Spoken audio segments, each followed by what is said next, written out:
Pleiadian humans, came here as warrior colonists about 3,500 years ago. There were 50,000, and they were from 7 different human planets. They landed in the region we call Europe, and we think of them as European whites. They evolved as different people with different European languages on 7 different worlds, none of them from Earth. This is where the German, French, Italian, Spanish, Polish, Hungarian and Slav languages came from. All other European languages, including English, have evolved here. Remarkable archaeological finds of the century was made. A sacred burial ground, full of ancient mummies, was discovered. Soon, rumors spread that these mummies were different to any ever found before in South America, that they had discovered a lost race of people, until now assumed to be nothing but legend. The chroniclers always describe them as beautiful people, tall, nice, lighter complexion. The Spaniards reported that there were blue-eyed blonde people in Chachapoyas, or in the Cloud people.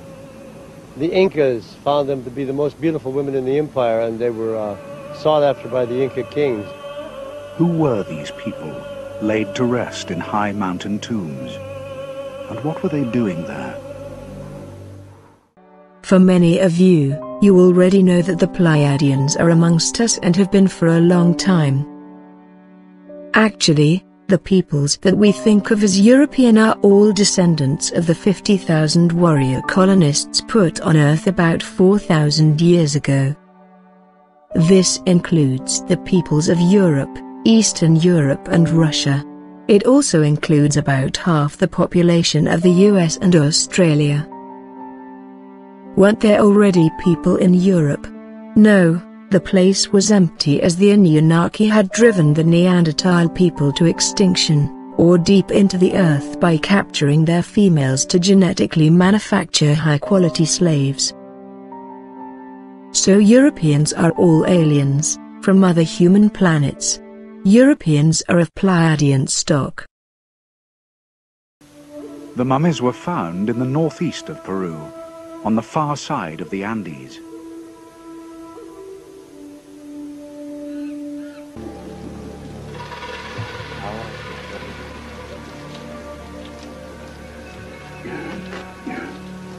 And there are also adult mummies here, wrapped in textiles. No, entonces espérate, lo va a aguantar. No, está bien, está bien, está bien. Bajen. Cuidado, un momento. These mummies are hundreds of years old and should have rotted in the high humidity of the cloud forest, yet they are wonderfully preserved. Something extraordinary is going on here, something the team don't fully understand. But as they explore the site further, clues begin to emerge. ¡Wow! Espérate, Peter, te voy a tomar foto. Ya, posando, posando.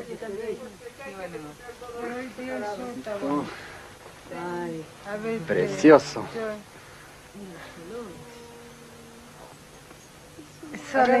Extiéndelo despacito.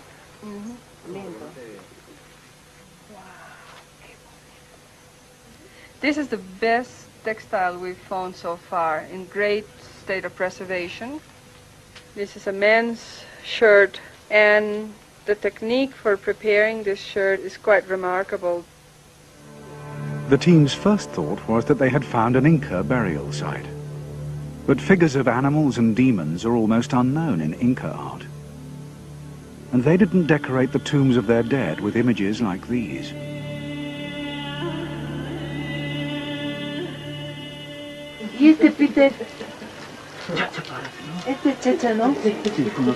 The pottery is very unusual as well.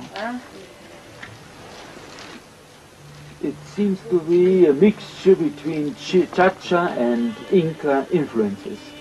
Peter Lercher is an anthropologist who's an expert on the cultures of this region. Comparing these pictographs with Inca design motifs, it's definite that they are not belonging to the Inca culture.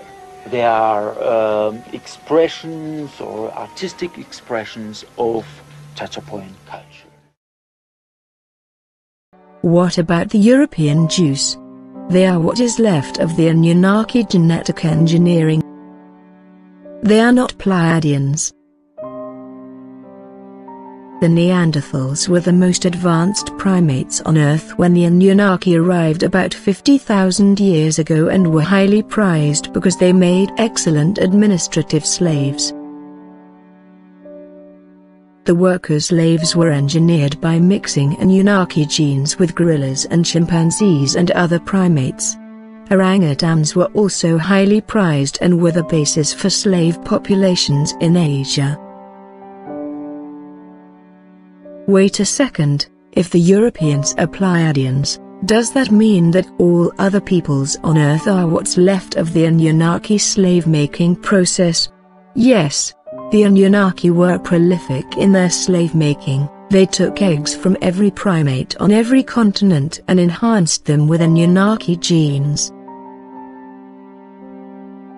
The Anunnaki were the missing link that every anthropologist is looking for. But who were the Chachapoya, or the Cloud People? They are first mentioned in the Chronicles, books written by Spanish priests, but based on stories told by the Inca. The books speak of an Inca emperor who marched his army into the cloud forest in the 1480s, and was astonished to find a great civilization there. These stories were dismissed as legends, but not by explorer Jean Savoy. The only thing I knew about the Chachapoyas is what I had read in the Spanish Chronicles regarding the conquest of the Chachapoyas kingdom by the Inca Tupac Yupanqui, who reported that he had conquered 7 great cities. I didn't believe that those cities that he had conquered had been found. So I decided to launch an expedition to Chachapoyas to find the Cloud People.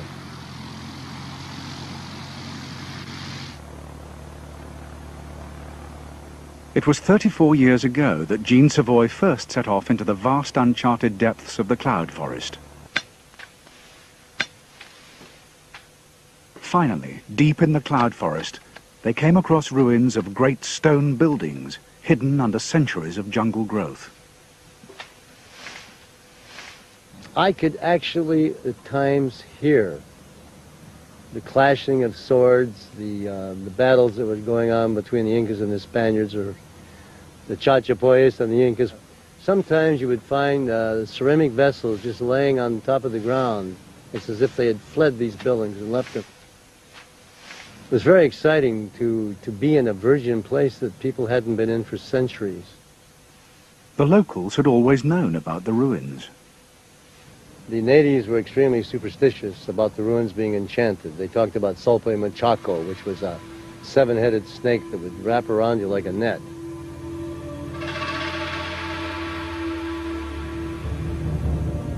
And they were actually terrified. They figured that they would be changed to stone. But what amazed me was the large number of round structures, which we couldn't explain because the Incas built in rectangular linear lines. These buildings were shaped and decorated in a fashion never before seen in Peru. And Jean Savoy found something else that the Inca had talked about: cliff tombs. When the Inca Tupac Yupanqui invaded Chachapoyas, he stated, what I find amazing was the tombs that they built up in the cliffs that housed the chiefs and the overlords of the Chachapoyas kingdom. When he discovered cliff tombs exactly like those described by the Inca, and like none other in South America, Savoy was convinced that he had indeed found the last resting place of the Cloud People. But the Europeans can breed with everyone else. How is that possible? The Pleiadians evolved from the same kind of primates as were on Earth, but without interference from the Anunnakis. The Anunnakis evolved from lizard, reptilian lines. The big difference between the reptilian primate slave populations and the Pleiadian populations is the genetic encoding of social structures. The Anunnakis have a hive mentality similar to ants and bees. They have highly structured, top-down rules, laws that focus them on kings and queens as rulers. This is where the divine rule of kings came from. The ruler of the Anunnaki home planet, Nibiru, is a king. Anunnaki genes allow kings, dictators, but they also empower the idea of cities where masses of people huddle together. They also are a genetic baseline for mind control, primarily through propaganda and today's media. Reptilian primate peoples are hardwired genetically to embrace big government. Reptilian primate slave peoples are all left-wing. They cannot help themselves, it is hardwired into their genes. Pleiadian populations tend to be right-wing and prize individual freedom, choice, truth, integrity, self-reliance and self-responsibility. But there are many who have chosen to be left-wing either before they were born or during this lifetime. As we all go through this gigantic change. Inside the tomb are mummies with their hands bound over their eyes. There are also a large number of mummies wrapped in sackcloth, with faces stitched on the outside. Look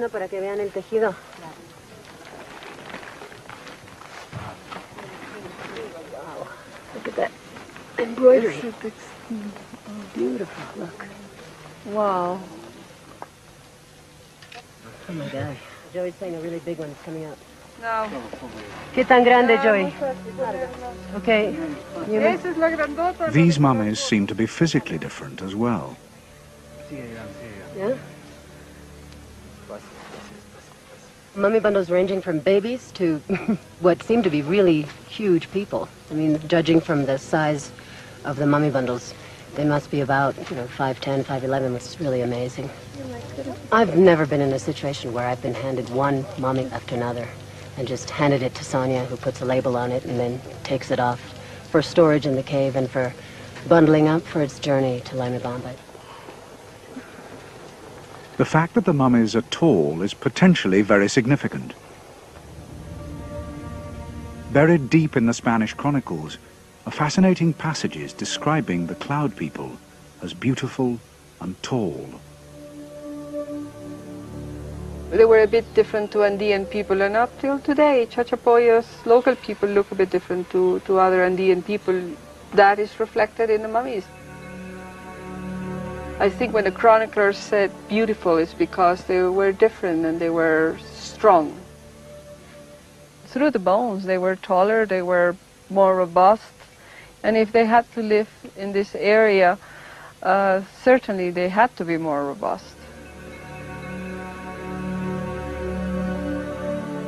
Near the lake where the mummies were found is the great fortress of Quelap, which is over 1,000 years old. Almost certainly built by the Cloud People, Quelap is the most monumental structure in the Americas.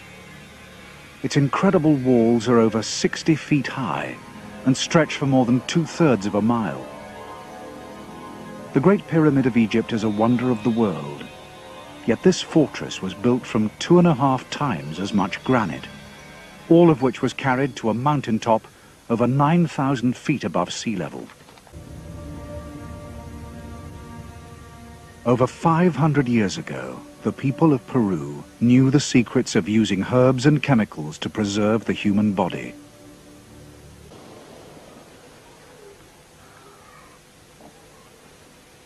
Sonia Guillen and her colleagues are not prepared to speculate on who these mummies were or where they came from. They plan to do DNA analysis and skin testing, which may answer some of these questions. War was not simply a war fought between the Allies and Axis. It was part of an ancient battlefield of a galactic war, with the Anunnaki sponsoring the Nazis and the Pleiadians on the side of the American and British Empire fought once again for control of planet Earth, while using its unsuspecting armies as pawns in their interstellar conflict. The conventional view of the outbreak of World War II is one in which Germany and Japan just happened to emerge as fascist military superpowers at the same time, and decided to join forces and take over the entire world. In this view, it is coincidental that Japan would build an imperial fleet and become an invincible naval power, and that Germany would simultaneously develop a fearsome blitzkrieg capable of using coordinated air and ground forces. Even at face value, this hypothesis seemed absurd to some. Such grand historical coincidences rarely occur, and usually turn out of the result of malicious long-range planning, and that seems to be the case with World War II. Now a growing group of researchers into the circumstances of Hitler's rise to power, and a sudden coordinated emergence of militant fascism all over the world, see the roots of World War II in an extremely new and more disturbing light. Could it have been decided well in advance, at some very high level, that Japan would take over Asia and Australia, while Germany and Italy would divide up Europe, Russia, and North and South America? The following scenario, it is argued, is the once hidden true story of World War II. After World War I, at the end of 1919, ex-Corporal Adolf Hitler met Dietrich Eckart in Munich. Eckart was a sophisticated and wealthy publisher. He was also an occultist in the highest circle of the Thule Society, an esoteric group founded in Germany in 1918. He had been a student of Russian metaphysician Gurdjieff, who I suspect was a Anunnaki. Because of his admiration for Eckart, Hitler joined the society. The Thule Society held regular seances during which the attendees reportedly communicated with demons and attempted to invoke the Antichrist. During one such session, Eckart believed that he was told by his spirit guide that he would have the honor of training the Corning Great One, the incarnation of the Antichrist. He soon became convinced that Adolf Hitler was the chosen one, and he took him under his wing. There can be no doubt that Eckart trained Hitler in techniques of self-confidence, self-projection, persuasive oratory, body language and discursive sophistry.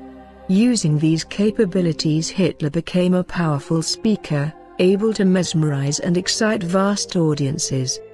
He learned to start his speeches softly, and then build to a peak of pretended frenzied fervor accompanied by animated gesticulations.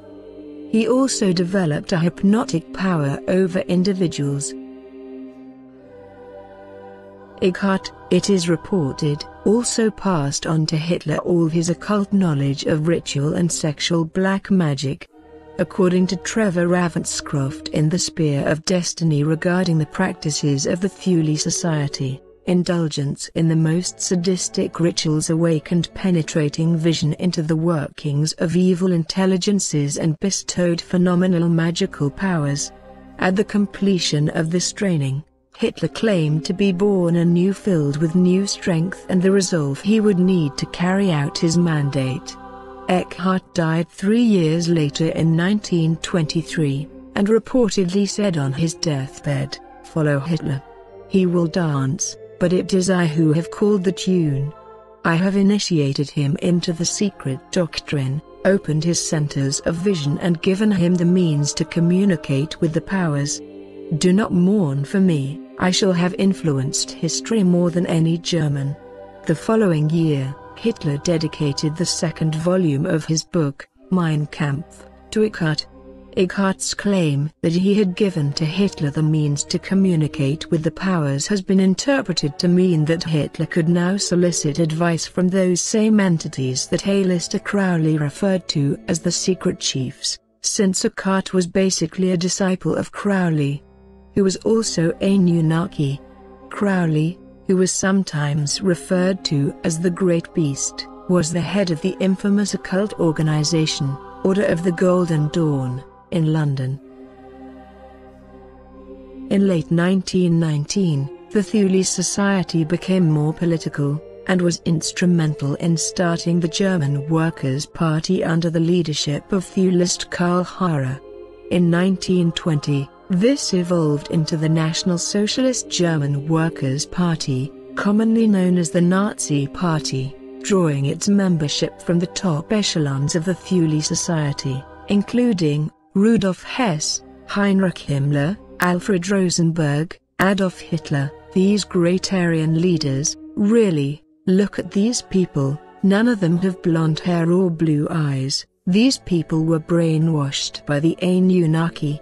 And some I suspect were Anunnaki hybrids. In The Gods of Eden, William Bramley says, "The Thule was a society of assassins. It held secret courts and condemned people to death. It is likely that many victims murdered by the district command had been condemned earlier in the secret courts of the Thule." The conception of the swastika flag adopted by the Nazis is attributed to Dr. Friedrich Krohn, a member of Thule. But Hitler's occult training was not yet complete. After the death of Eckart, as if on a schedule, another even more powerful teacher came into his life.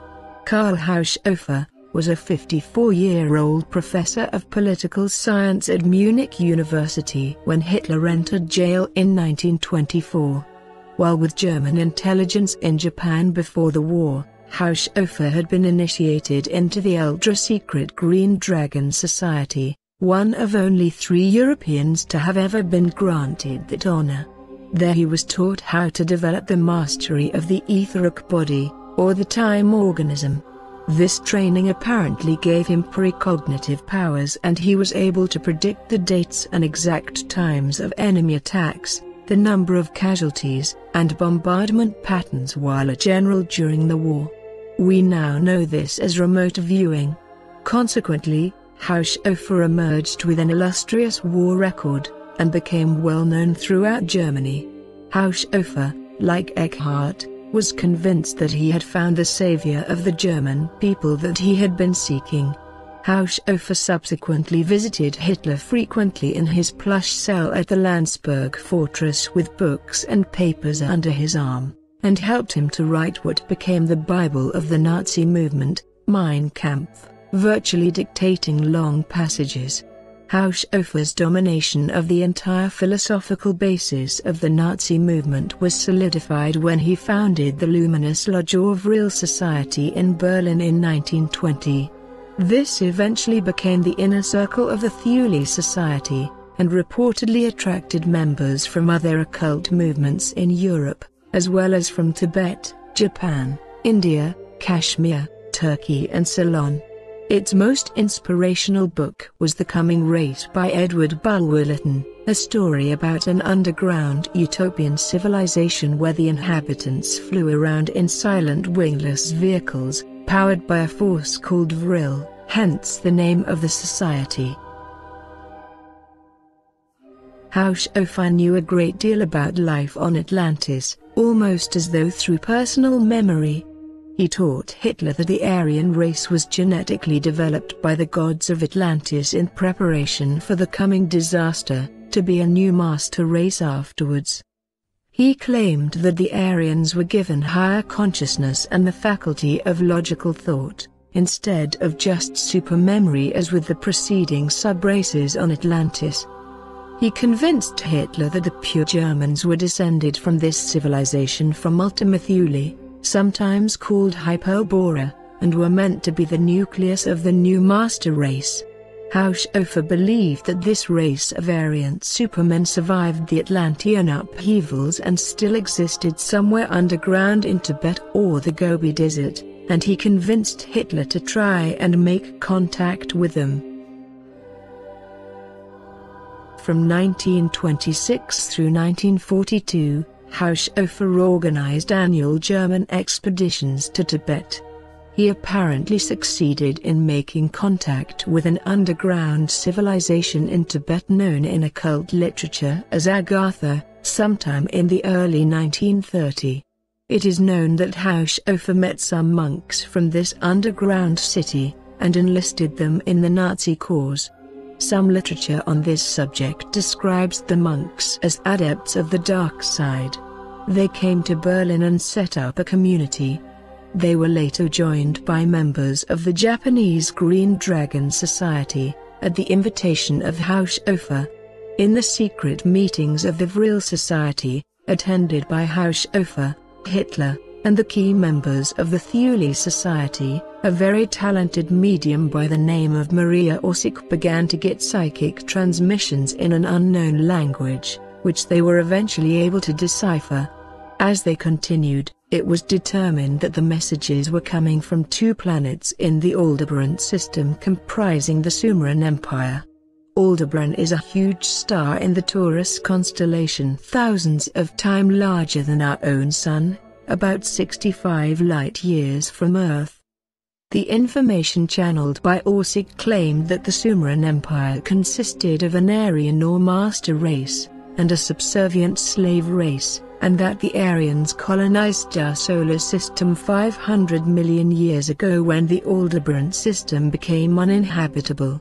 When they eventually reached Earth, they founded the Sumerian civilization.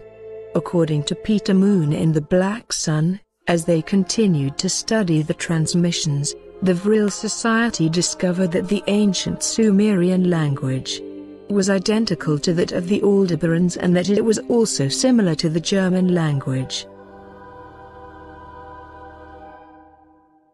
Whether or not they materialized in the flesh in the inner sanctum of the Vril Society, or met with the Nazi leaders in the underground city through the mediation of the Tibetan monks, there is no doubt that Haushofer and Hitler, at least, met with the Übermensch Superman.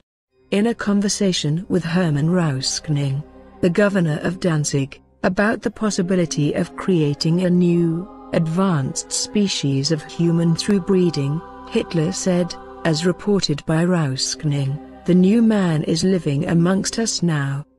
He is here," exclaimed Hitler, triumphantly. "Isn't that enough for you? I will tell you a secret. I have seen the new man. He is intrepid and cruel. I was afraid of him." Samuel Mathers, the founder of the Golden Dawn, had a similar encounter. In a manifesto to the members in 1896, he wrote, "As to the secret chiefs with whom I am in touch and from whom I have received the wisdom of the second order, they used to meet me physically at a time and place fixed in advance. For my part, I believe they are human beings living on this earth, but possessed of terrible and superhuman powers. I felt I was in contact with a force so terrible that I can only compare it to the shock one would receive from being near a flash of lightning during a great thunderstorm." Wonder weapons. Could the secret chiefs or supermen have been extraterrestrials, perhaps currently living on Earth or elsewhere? In light of subsequent developments, such a conclusion seems not unreasonable. Possibly, because of this contact with Hitler, the Nazis were to acquire scientific knowledge and weapon technologies far beyond anything previously seen on Earth. The weapons became known as the Wunderwaffe wonder weapons. This all seems especially remarkable when it is understood just how much the Nazi inner circle detested science and book knowledge and embraced psychic information and ceremonial magic instead. According to Peter Moon, as early as 1919, the combined Thule and Vril societies began work on a time machine which was completed in 1924 and taken to a hiding place in southern Germany. This early development, it is said, resurfaced after the war and was continued 30 years later as the Montauk Project, in an underground base at Montauk Point, Long Island, where ex-Nazi scientists were assisted by extraterrestrials. And it was the Vril Society that reportedly developed the first anti-gravity craft, the RFZ-1, as early as 1934. The Society raised its own funds for this development by soliciting donations in German newspapers. This first model crashed and burned, but the RFZ-2, 60 feet in length, flew quite well and was used as a reconnaissance craft, and so it came to the attention of SS Chief Himmler. By this time, Hitler was in power and he turned the anti-gravity development project over to the SS, to develop directly with the Vril Society. He himself was more interested in conventional weaponry. By 1939, the SS had developed the RFZ-5, which was renamed to become the famous Hannibal I, a two-man craft, about 35 feet in diameter, powered by a Tachin-type Electra gravitation motor called the Kohler converter. Purported plans for Hannibal I, the motor, it was claimed, converted the Earth's gravitational energy into electromagnetic power. The Nazis continually improved on the Hannibal model, culminating in the Hannibal III late in the war. A huge craft, 200 feet in diameter, the Hannibal III, it was said, could reach a speed of 24,000 miles per hour at an altitude of 15,000 feet and could carry 32 passengers. But strangely, the Germans were never able to adapt these incredible flying machines to conventional warfare. It is suggested that they couldn't train the pilots, and that the craft were not maneuverable enough to engage fighter planes in dogfights, and that they couldn't be used as bombers, although they could easily reach the US without refueling. The Nazis chose to focus instead on von Braun's robotic rocketry, believing that they could so frighten the civilian population of London with their V-2 flying bombs that they could precipitate a mass movement to surrender. As history makes clear, they severely underestimated the legendary British stiff upper lip. The Nazis also pioneered jet-powered propulsion. The first jet fighter plane in the world, the fearsome Messerschmitt Me-262, could easily have turned the tide of the war if it had lasted several months longer. German scientists were also working on development of nuclear weapons long before America got into the act. Nuclear fission was discovered in 1938 by Otto Hahn and Fritz Strassmann at the Kaiser Wilhelm Institute in Berlin.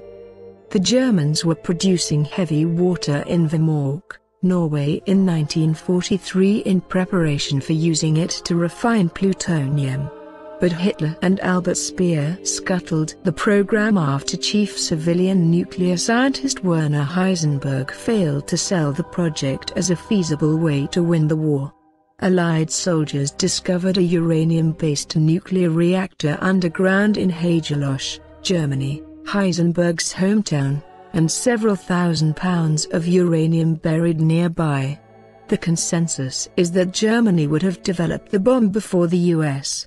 If it hadn't been for Hitler's poor judgment in scientific matters, and the sabotage and heavy Allied bombardments of technological sites, although some think that Heisenberg, a former protégé of Nobel Prize-winning Danish physics Niels Bohr, deliberately diverted his research away from weaponry. Strange as it might sound, the case could be made that German advanced scientific knowledge and weaponry was supplied by extraterrestrials somehow connected with a purported underground civilization in Tibet. Exactly how this information was conveyed is not clear, but some argue that the connection was established through the mediation of Karl Haushofer, and that a group of monks from that underground Tibetan city came to live in Berlin to assist with Hitler's war plans. They were, reportedly, known as the Society of Green Men. There is some evidence to suggest that this situation evolved to the point that aliens were actually working shoulder to shoulder with German scientists. Hitler envisioned a new world order to last 1,000 years. With the help of architect Albert Speer, he designed grandiose buildings and the monuments to accommodate his new one-world Aryan civilization, to be supported by the slave labor of the inferior races. However, it now seems that this reputed alliance with extraterrestrials was a marriage of convenience, since apparently they had a similar goal and, indeed, may have been using Hitler as some kind of straw man to facilitate their intended takeover of the planet. If all that is true, it puts the European war in a totally new light, just one piece in an elaborate worldwide campaign of alien design, which included the participation of Japan in order to control the seas. From this perspective, the outbreak of World War II can be viewed as a push by the extraterrestrials to impose a fascist dictatorship of the entire planet, under their control. If that is the case, it appears that the planning may have begun in the early years of the 20th century, and that Hitler's rise to power was coordinated with Mussolini's in Italy and the emergence of Hideki Tojo in Japan. Such a scenario would help to explain many strange similarities between the three fascist movements, especially the militarization of the governments, and the imposition of elaborate and sophisticated propaganda machines. Propaganda, after all, is nothing more than a form of national mind control, and we suspect that the aliens are very skilled in these techniques. At the close of World War I in 1919, under the terms of the Versailles Treaty, Germany was allowed to keep only 100,000 men in the army and 15,000 in the navy.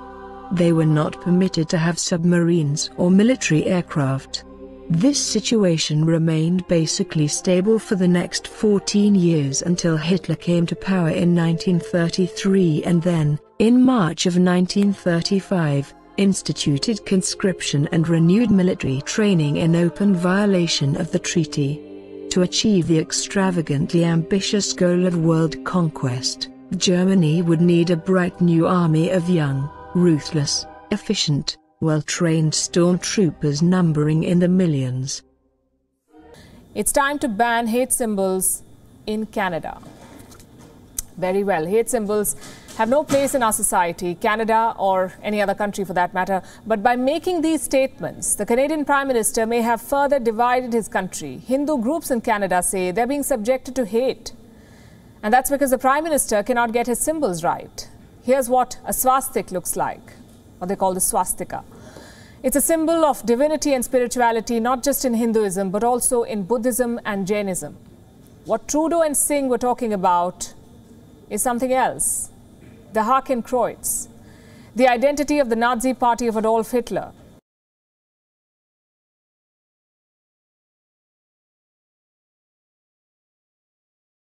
In 1933 that seemed like an impossible dream, since the army then consisted mainly of 100,000 aging, dispirited veterans of WWA, and some raw recruits.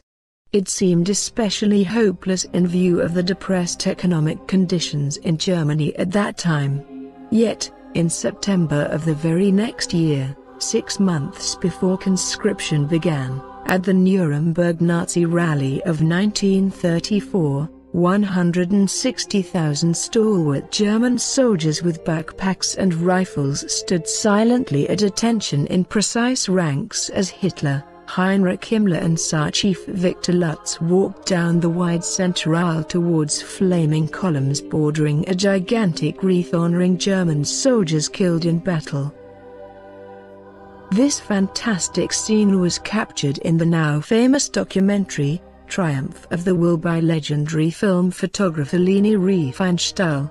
Where did those 160,000 perfect young soldiers come from? In October of 1935, Hitler supplied the answer to that riddle when he made public that he had kept 21 infantry divisions under wraps in 1934, and he announced that they would now become the core of the new German army, the Wehrmacht.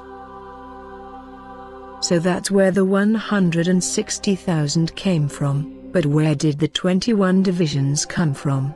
An infantry division can be as many as 20,000 troops, so it seems that somehow Miller magically got his hands on an instant army of about 500,000 soldiers, with no explanation of where they came from or how they had been trained.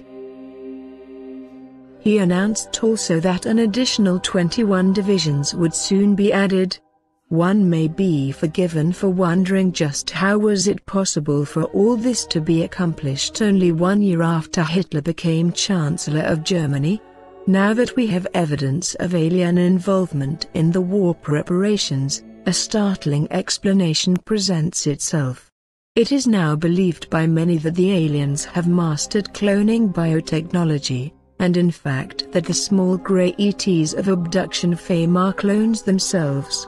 Could it be possible that Hitler's alien friends presented him with a ready-made million-man army of clone stormtroopers? We have already seen that the planning for World War II probably began in the early part of the century.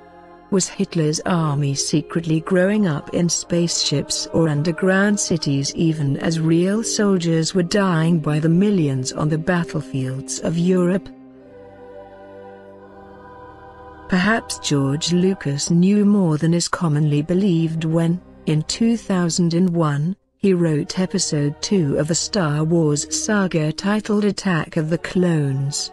When it comes to fantastic possibilities for the Nazi ET connection, though, that is only the beginning.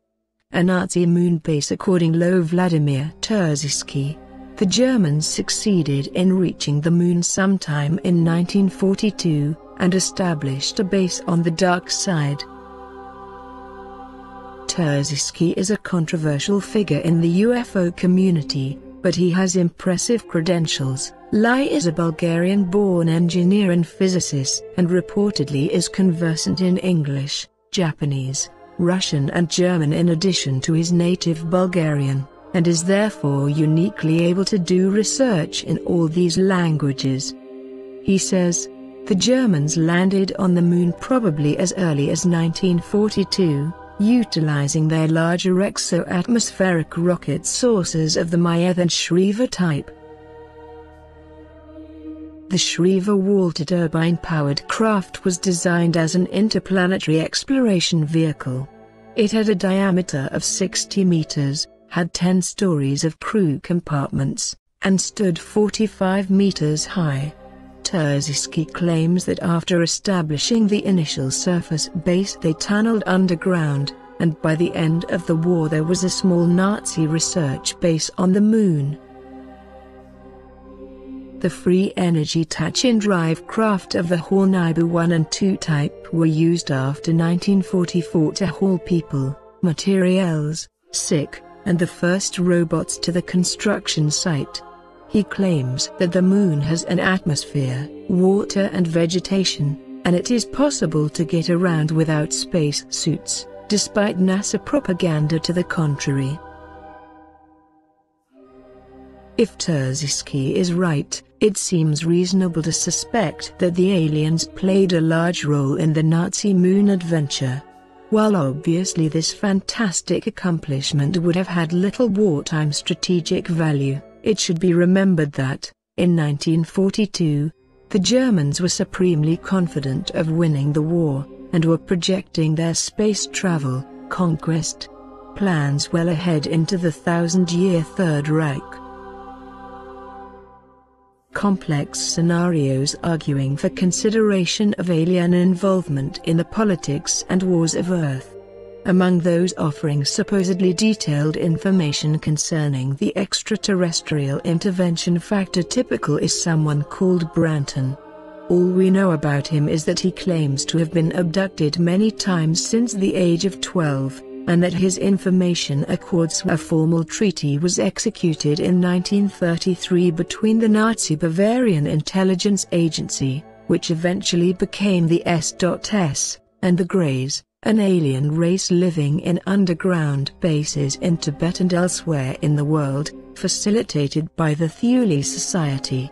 The Greys are said to be from Zeta II Reticuli. The Greys, in turn, it is said, are subservient to the reptilians, and are believed to be implanted with biochips to keep them under control. They are mostly a cloned race, having lost the ability to reproduce eons ago, due to radioactive fallout from nuclear wars on their home planet. There is a group of about 2,000 original Grey prototypes from which the clones are copied.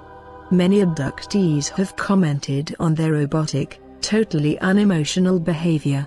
The reptilians are a fierce, tyrannical race from Alpha Draconis, sometimes referred to as reptiloids because they are human-like in basic form, but their skin, it is claimed, is scaly, and their faces are lizard-like with vertical slit eyeballs. They are up to 8 feet tall, and very strong. They are considered by some extraterrestrials to be master geneticists, but others claim that they have botched many of their genetic experiments. Their most powerful capability is mind control, and in this they are considered undisputed experts. This accounts for their ability to shape-shift, or to take on a human appearance, because they can plant that illusion in the mind of the observer. They are in league with other reptilian races from Rigel Orion and Bellatrix Orion. Together they are referred to as the Draco-Orion Imperialists, and have taken over many of the star systems in the 21-star cluster in this section of the galaxy, comprising the Draco-Orion/Grey Empire. The Draco-Orionites are referred to as interventionists because they boldly seek to enslave other races. Like the fascists that they sponsored, they are cruel and merciless.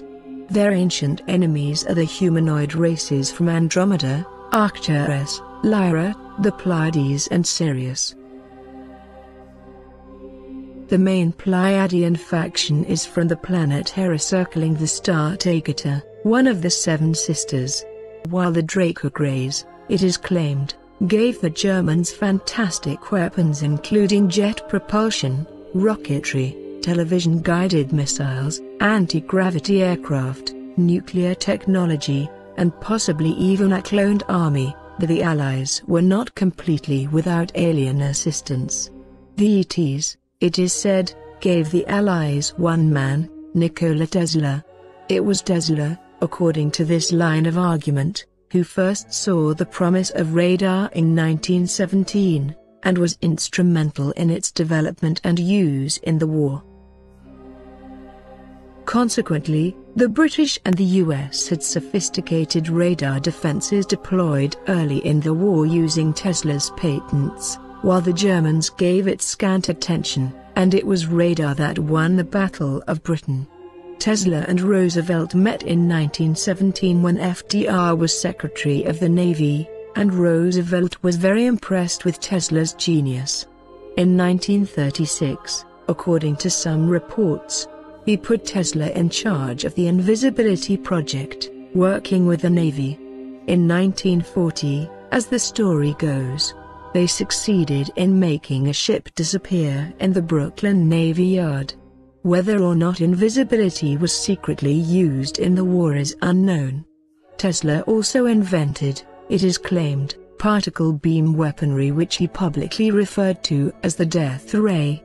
It was not, it seems, developed soon enough to use in the war, but satellite-based versions have since, it is believed, become potent weapons in both US and Soviet arsenals. Tesla is also said to have been offered a large amount of money to go and work for Germany but that he refused, and that he remained an American patriot to the end. Tesla often made mention of his off-planet friends, say some. Sometime in the mid-30s, they say, he arranged a meeting between Roosevelt and Pleiadian representatives, which supposedly took place on a ship in the Atlantic. Within the alien tracking internet community, it is believed that some sort of agreement came out of that meeting, and that a Federation representative may have consulted at the Pentagon for most of the war. Sometime in late 1944, the story goes, when it became apparent that they had lost the war, the Germans moved the main components of their anti-gravity aircraft technology and their top scientists to their subterranean base in the Antarctic called Neuschwabenland, which they had been preparing since 1938. It is suspected that an extraterrestrial base had already existed there, and that it was inhabited by their compatriots, the Draco-Orionites. The Germans had been assiduously patrolling and defending the sea lanes to Antarctica since early in the war as they moved men and materials there in U-boats. They stationed their largest battle cruiser, the Graf Spee, off the coast of Argentina sometime in 1939, and they were known to be sinking even merchant vessels sailing in those waters. If true, this might explain why the Allied armies found only superficial remnants of flying disc development as they overran Germany, and none of the important scientists. Could Antarctica have been the destination of the so-called lost battalion of 250,000 German troops that could never be accounted for? Could these have been perhaps carefully kept and maintained cloned stormtroopers, to be used as genetic prototypes for the new Wehrmacht? By April of 1945, the European war was winding down as the Allied troops converged on Berlin. At that point, it is claimed, all the anti-gravity technology and scientists had been transferred to Neuschwabenland. It was from that Antarctic base that the Germans decided to launch a mission to Mars, jointly with the Japanese. Vladimir Terziski says, according to the authors of the underground German documentary movie from the Thule Society, the only produced craft of the Hornibus 3 type, the 74-meter diameter naval warfare dreadnought, was chosen for the most courageous mission of this whole century, the trip to Mars. The trip reportedly took almost 8 months because the large Andromeda-type tachyon drives were turned off immediately after the escape from the Earth's gravitation, and the ship coasted the rest of the way in an elliptical orbit. Terziski believes that the crew probably numbered in the hundreds. The huge craft crash-landed on Mars in January 1946, severely damaging the tachyon drives and making return impossible, but according to the documentary, the crew knew from the beginning that it was probably a suicide mission. Terziski says, the radio message with the mixed news was received by the German Underground Space Control Center in Neuschwabenland and by their research base on the Moon. Evidently, with the war on Earth lost, the Axis partners decided to position themselves off-planet in readiness for the next round, and the advent of the Fourth Reich. All the chroniclers of World War II agree that the German soldiers were very tough and courageous, and almost robotic in terms of efficiency. They obeyed orders without question, even in the face of certain death. As the Blitzkrieg rolled over Europe, they could do no wrong. It was their insensitivity to human suffering that made the atrocities in Russia, and the concentration camps. The Einsatzgruppen were taken from the ranks of the Wehrmacht, possible. Maybe, though, it wasn't that they were sadistic, maybe they just didn't care. But, on the other hand, they showed no resourcefulness, whereas the British and American soldiers could be relied on to come up with ideas even in the worst situations. Ultimately, the thinking soldier with a heart prevailed. Apparently, the moral of the story is, if you expect to win a war with an army of clones, you better have someone with great intelligence directing them, and Hitler just didn't fill the bill. When it came to intellect, he was no match for the combined brain power of Franklin Roosevelt, Winston Churchill, and an allied army of citizen soldiers from free societies. We shall never surrender.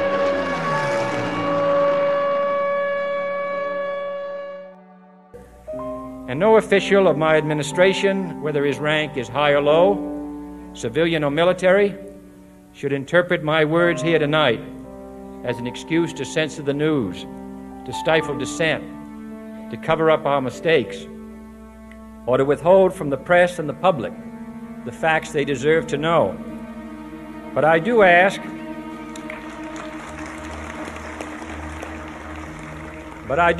every publisher, every editor, and every newsman in the nation to re-examine his own standards and to recognize the nature of our country's peril. In time of war, the government and the press have customarily joined in an effort based largely on self-discipline to prevent unauthorized disclosures to the enemy. In times of clear and present danger, the courts have held that even the privileged rights of the First Amendment must yield to the public's need for national security. Today, no war has been declared, and however fierce the struggle may be, it may never be declared in the traditional fashion. Our way of life is under attack. Those who make themselves our enemy are advancing around the globe. The survival of our friends is in danger, and yet no war has been declared. No borders have been crossed by marching troops. No missiles have been fired.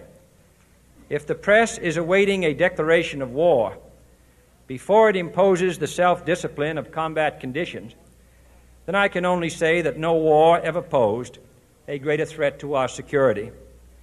If you are awaiting a finding of clear and present danger, then I can only say that the danger has never been more clear, and its presence has never been more imminent. It requires a change in outlook, a change in tactics, a change in missions by the government, by the people, by every businessman or labor leader, and by every newspaper. For we are opposed around the world by a monolithic and ruthless conspiracy that relies primarily on covert means for expanding its sphere of influence, on infiltration instead of invasion, on subversion instead of elections, on intimidation instead of free choice, on guerrillas by night instead of armies by day. It is a system which has conscripted vast human and material resources into the building of a tightly knit, highly efficient machine that combines military, diplomatic, intelligence, economic, scientific, and political operations. Its preparations are concealed, not published. Its mistakes are buried, not headlined. Its dissenters are silenced, not praised. No expenditure is questioned, no rumor is printed, no secret is revealed. It conducts the Cold War, in short, with a wartime discipline no democracy would ever hope or wish to match. Nevertheless, every democracy recognizes the necessary restraints of national security, and the question remains whether those restraints need to be more strictly observed if we are to oppose this kind of attack as well as outright invasion.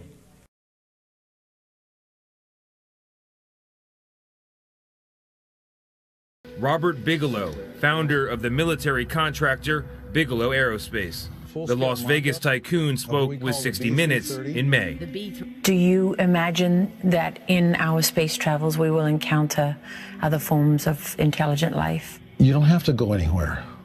You can find it here. Yeah. Where exactly? It's just like right under people's noses. Oh my gosh. Wow.